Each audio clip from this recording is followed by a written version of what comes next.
International बाजार में भारत के चावल की बड़ी मांग। भारत चावल एक्सपोर्ट करने में नीचे कर देगा चीन का स्थान।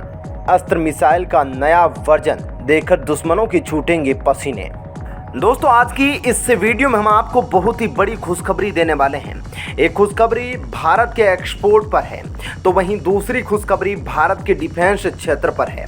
तो चलिए जानते हैं सभी बातों को डिटेल में, इसलिए वीडियो को शुरू से लेकर आखिर तक जरूर देखिएगा ताकि आपको सारी जानकारी प्राप्त हो सके।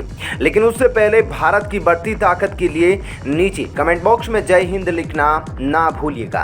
दोस्तों, आपको पता होगा कि इस समय इंटरनेशनल मार्केट में भारत के गेहूं की डिमांड काफ़ी ज़्यादा बढ़ती हुई चली जा रही है।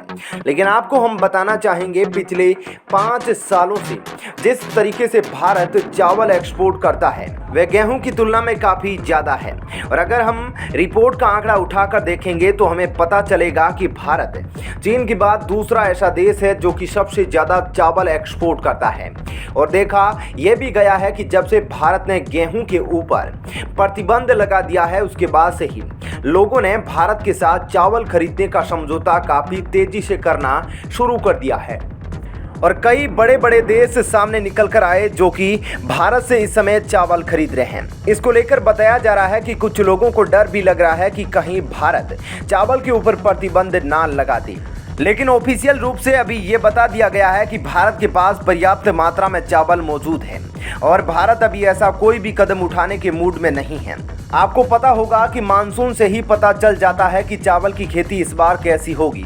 अगर इस बार मानसून अच्छा होगा तो भारत में चावल की फसल काफ़ी अच्छी होने वाली है और भारत इंटरनेशनल मार्केट में एक्सपोर्ट काफ़ी अच्छी मात्रा में कर सकेगा। और आपको हम बताना चाहेंगे अरब देश भी भारत के चावल के ऊपर काफ़ी निर्भर रहते हैं, इसलिए अरब देशों को डर सताने लगा है कि भारत कहीं चावल के ऊपर भी प्रतिबंध न लगा दे। इसी को देखते हुए अरब देशों ने भी भारत के चावल की डिमांड करना शुरू कर दिया है। अगर हम रिपोर्ट को देखेंगे तो हमें पता चलेगा कि यहाँ पर दुनिया में चीन के बाद भारत विश्व में एक्सपोर्ट करने की 40% की हिस्सेदारी रखता है। और भारत ने पिछले 2 सालों में चावल के रेटों में काफ़ी कमी करके भी एक्सपोर्ट किया है, जिससे गरीब देशों को काफ़ी ज़्यादा फायदा भी देखने को मिला है।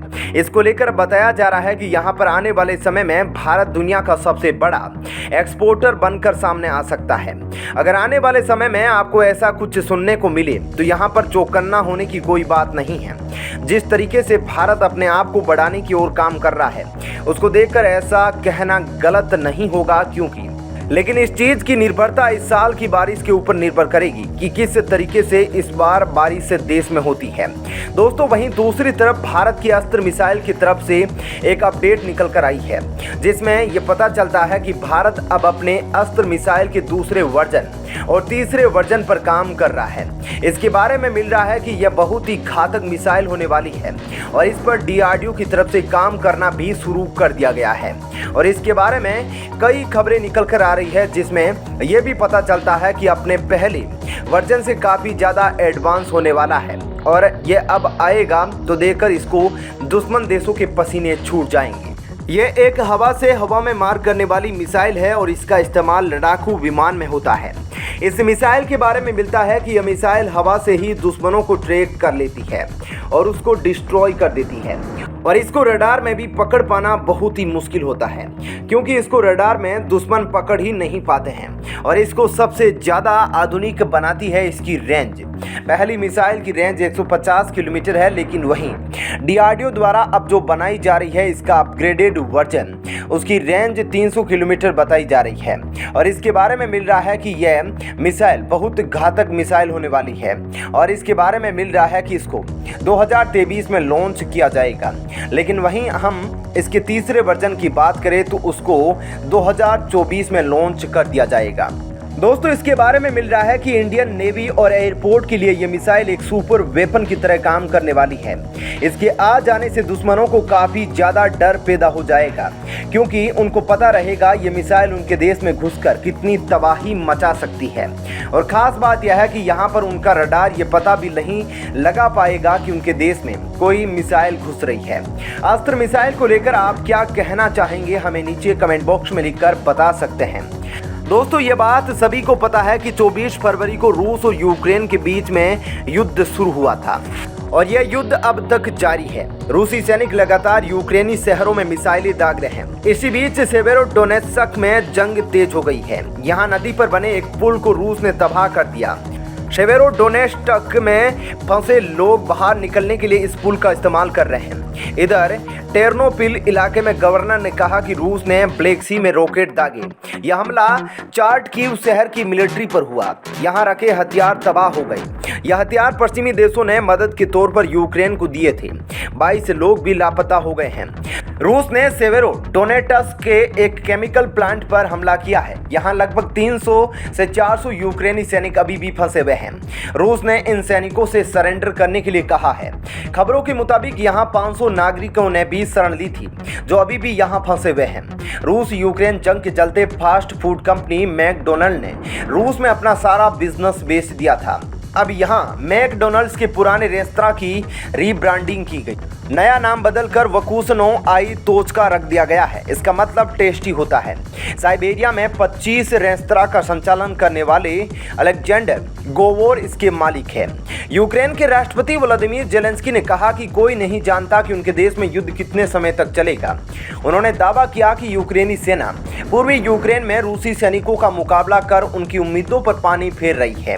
वहीं अमेरिका में नवंबर में होने वाले महत्वपूर्ण मिड टर्म इलेक्शन के लिए रिपब्लिकन पार्टी के किंग मेकर और पूर्व राष्ट्रपति डोनाल्ड ट्रंप के तूफानी प्रचार और आक्रामक रवैये की ट्रंप कार्ड के कारण बाइडेन कमजोर साबित हो रहे हैं। राष्ट्रपति बाइडेन की डेमोक्रेटिक पार्टी के 50 से ज्यादा सीनेटर और काउंटी नेताओं से बातचीत में सामने आया है कि 2024 में राष्ट्रपति चुनाव में उनकी उम्मीदवारी को पार्टी में ही स्वीकार्यता मिलना मुश्किल है। इनका मानना है कि बाइडेन के पास ट्रंप जैसा जुझारूपन नहीं है। मई 2022 में बाइडेन की अपनी ही पार्टी में अप्रूवल रेटिंग 9% घटकर सिर्फ 73% रह गई। पार्टी में नए चेहरे की तलाश शुरू हो गई है। डेमोक्रेटिक कमेटी के सदस्य स्टीव साइमोनिडीज ने कहा कि मिड टर्म के इलेक्शन के बाद ही बाइडेन को 2024 का चुनाव नहीं लड़ने का ऐलान कर देना चाहिए। अगले राष्ट्रपति के चुनाव में बाइडेन 82 साल के हो जाएंगे। बाइडेन विरोधियों का कहना है कि इस उम्र में उनके लिए ट्रंप जैसे नेता के मुकाबले भागदौड़ करना मुश्किल होगा। वैसे बाइडेन अपनी उम्मीदवारी पर आशावादी बयान देते रहे हैं। टेक्सास रिप्रेजेंटेटिव जैस्मिन क्रोकेट युवा अश्वेत चेहरे के रूप में बाइडेन को चुनौती दे सकती है। वह डेमोक्रेटिक पार्टी में युवाओं की भूमिका को बढ़ाने की पक्षधर है। वह कहती है कि युवा जोश से ही ट्रंप को टक्कर दे सकते हैं।